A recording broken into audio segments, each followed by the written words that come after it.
Hello friends, welcome back to my channel drama vibes. और आज के इस वीडियो में हम बात करने जा रहे हैं इंटेंस लव के एपिसोड नंबर 22 के बारे में। So let's get started. इस वीडियो के स्टार्टिंग में हमें दिखाया जाता है कि सू जिन बैग को चोट लगी होती है, तो डॉक्टर साहब उसकी मरहम पट्टी कर रहे होते हैं। तो तब सू जिन बैग बातों ही बातों में उससे कहती है कि मुझे डर लग रहा है, कल हमारा रिजल्ट आएगा, क्या मैं लीड रोल ले पाऊंगी। जिस पर डॉक्टर साहब कहते हैं मुझे तुम पर पूरा भरोसा है। उसके बाद हमें नेक्स्ट सीन में दिखाया जाता है कि सू जिन बैग को as a lead actress select कर लिया जाता है, जिस पर उसे सब बधाई देते हैं और वो बहुत खुश होकर वूदे के पास जाकर उसे बताती है इसके बारे में। तो वूदे को कहती, उसके बाद वूदे उसे कॉन्ग्रेचुलेशंस कहती है। तो वो उससे कहती है कि अब मुझे डॉक्टर साहब को इसके बारे में बताना है, लेकिन डॉक्टर साहब उसका कॉल नहीं उठाते। तो वो घबराती हुई जब घर जाती है तो सभी लाइट्स बंद होती है। उसके लाइट ऑन करने पर वो हैरान हो जाती है कि डॉक्टर साहब ने पूरे घर को बहुत सुंदर सजाया होता है। असल में डॉक्टर साहब का प्लान था आज उसे प्रपोज करने का। तो वो उसकी तारीफ कर रहे होते हैं कि एकदम से बाहर वूदे आ जाती है। जब सू जिन बैग उससे मिलने बाहर जाती है तो वूदे उसे बताती है कि एक न्यूज़ काफ़ी ज़्यादा फैल रही है कि डॉक्टर साहब की वजह से ही तुम्हें ये रोल मिला है। असल में डॉक्टर साहब और वो प्रोड्यूसर एक दूसरे से मिले थे क्योंकि वो दोस्त थे। जिसे देखकर सू जिन बैग काफ़ी ज़्यादा हैरान हो जाती है और अंदर जाकर डॉक्टर साहब से कहती है कि मुझे बहुत बुरा लग रहा है कि आपने मुझ पर इतना सा भरोसा नहीं किया। अगर आप मुझ पर इतना सा भरोसा कर देते तो शायद आज ये नौबत ना आती। आपकी नज़रों में मैं क्या इतनी भी अच्छी नहीं हूँ कि आपको मैं इतनी भी काबिल नहीं लगती कि मैं एक फ़िल्म अपनी मेहनत से हासिल कर लूँ। मुझे बहुत अफसोस है। और वो वहाँ से ये कहकर चली जाती है, जिस पर डॉक्टर साहब काफ़ी ज़्यादा उदास हो जाते हैं। बाहर जाकर वूदे उसे संभालने की कोशिश करती है, लेकिन वो कुछ नहीं बोलती। डॉक्टर साहब भी वहाँ पर वैसे ही बैठे रह जाते हैं अपनी रिंग के साथ। उसके बाद घर जाकर वूदे उसे मोटिवेट करने की कोशिश करती है कि ऐसी कोई बात नहीं है, डॉक्टर साहब ने ऐसा कुछ नहीं किया, तुम टेंशन मत लो। वहाँ पर सू जिन बैग कहती है कि मैं उससे उदास नहीं, मुझे बस इस बात का दुख है कि वो मुझे इतनी भी काबिल नहीं समझते, वो मुझे इतना ट्रस्ट नहीं करते कि अगर मैं कुछ हासिल करना चाहूँ तो वो कर लूँगी।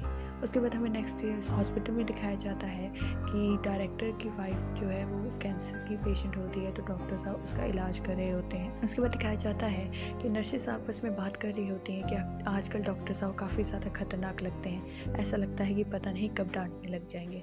और वो डॉक्टर शाह से पूछती है इसकी वजह।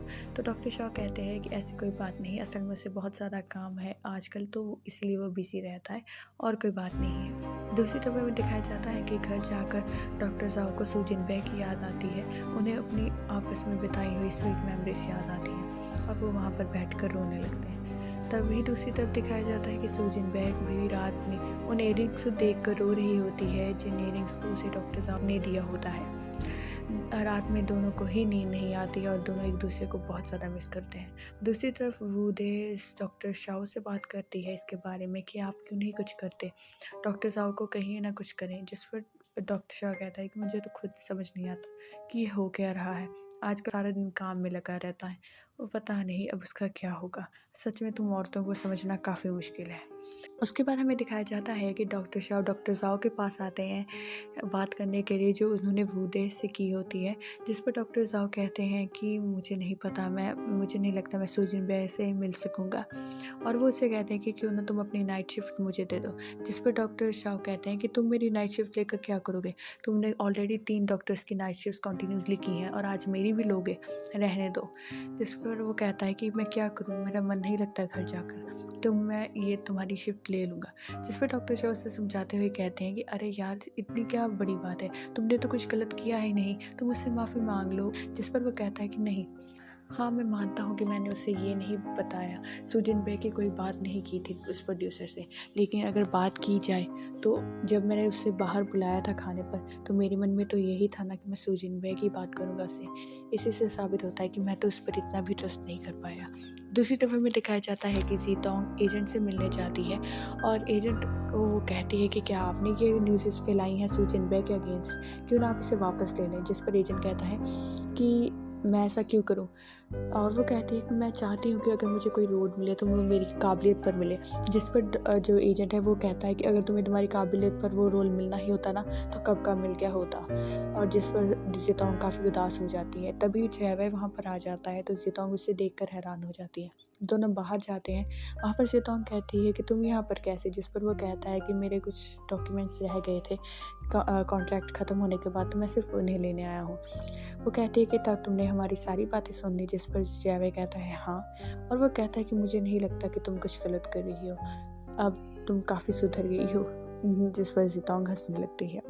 उसके बाद हमें दिखाया जाता है कि सू जिनपे और वूरे एक साथ बैठे हुए होते हैं। जिस पर सू जिनपे को वूरे फिर से हौसला दे रही होती है कि तुम डॉक्टर ज़ाओ को माफ़ कर दो, इसमें कोई बड़ी बात नहीं है। जिस पर सू जिनपे कहती है मैं उनसे गुस्सा नहीं हूँ, मैं बस उनसे इस बात के लिए नाराज़ हूँ कि उन्होंने मुझे ट्रस्ट नहीं किया। मैं जानती हूँ कि उन्होंने उससे मेरे बारे में कोई बात नहीं की थी, लेकिन उन्होंने जब उसे बाहर बुलाया तो ऑब्वियसली उनके मन में तो यही था ना कि मैं सू जिनपे की बात करूँगा उससे। उसके बाद हमें दिखाया जाता है कि अपनी पुरानी चैट को देखकर डॉक्टर ज़ाओ काफ़ी उदास होते हैं और उन्हें याद आ रही होती है सू जिनपे की बहुत ज़्यादा। नेक्स्ट मॉर्निंग के सीन में दिखाया जाता है कि डॉक्टर ज़ाओ और डॉक्टर शाओ एक साथ बाहर घूमने जाते हैं और वहाँ पर डायरेक्टर अपनी वाइफ के साथ बैठे हुए होते हैं, सेल्फी खींच रहे, जिसे देखकर दोनों हंसने लगते हैं और डॉक्टर शाओ डायरेक्टर को बहुत चिढ़ाते हैं कि अरे यार, प्यार में लोग अंधे ऐसे हुआ करते हैं, हमें तो बड़ा कहते हैं कि प्यार के चक्करों में नहीं पड़ना और खुद देखो। जिस पर डायरेक्टर कहता है कि मैं यंगस्टर्स को कहता हूँ, तो मैं तो ऑलरेडी बूढ़ा हो गया हूँ, तुम मेरे साथ अपना कंपैरिजन कैसे कर सकते हो?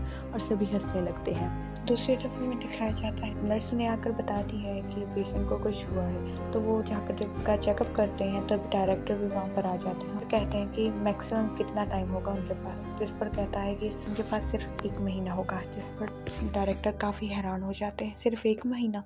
वो कहते हैं कि सारी उम्र मैंने ऐसे ही गुजार दी, कभी इतना ख्याल नहीं किया, इतने लोगों को बचाया है, लेकिन आज एक पेशेंट की फैमिली बनने के बाद मुझे एहसास होता है कि उन लोगों को क्या तकलीफ़ होती होगी। इसे देखकर डॉक्टर ज़ाओ के मन में भी सू जिनपे के लिए आता है कि पता नहीं मैं कब तक सू जिनपे के पास रहूँगा, इसलिए जितना टाइम मेरे पास मौका है मैं उसके साथ रहना चाहता हूँ, और वहाँ से चला जाता है।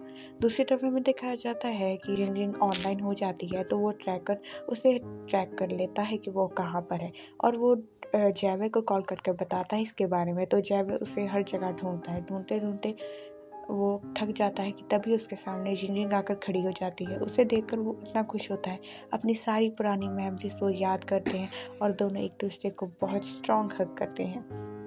दूसरी तरफ हमें दिखाया जाता है कि डॉक्टर ज़ाओ ऑपरेशन थिएटर से बाहर आते हैं एक ऑपरेशन कंप्लीट करके कि तभी उन्हें चक्कर आने लगते हैं। जिस पर दूसरा डॉक्टर उन्हें संभालते हुए कहता है कि आप बस करें, आप अब इतना नहीं काम कर पाएंगे, आप रेस्ट कर लें। जिस पर डॉक्टर ज़ाओ वहाँ से कुछ नहीं कहते हुए चले जाते हैं कि मैं तो ठीक हूँ।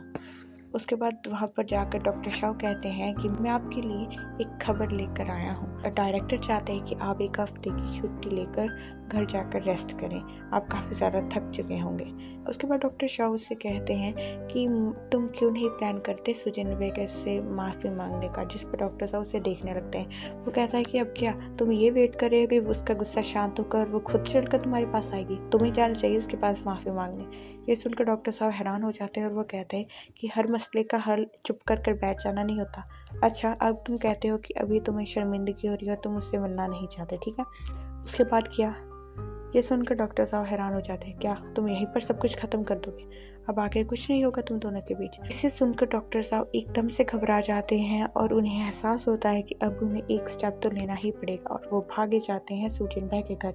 जब वो वहाँ पर जाते हैं तो वूदे बाहर आती है, तो वो वूदे से पूछते हैं सू जिनपे के बारे में, तो वो कहती है वो तो यहाँ से चली गई।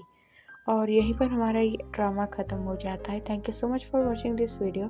अगर आपको ये वीडियो पसंद आई हो तो don't forget to like this video and subscribe to my channel. Thank you so much for watching this video. Bye bye, see you in the next video.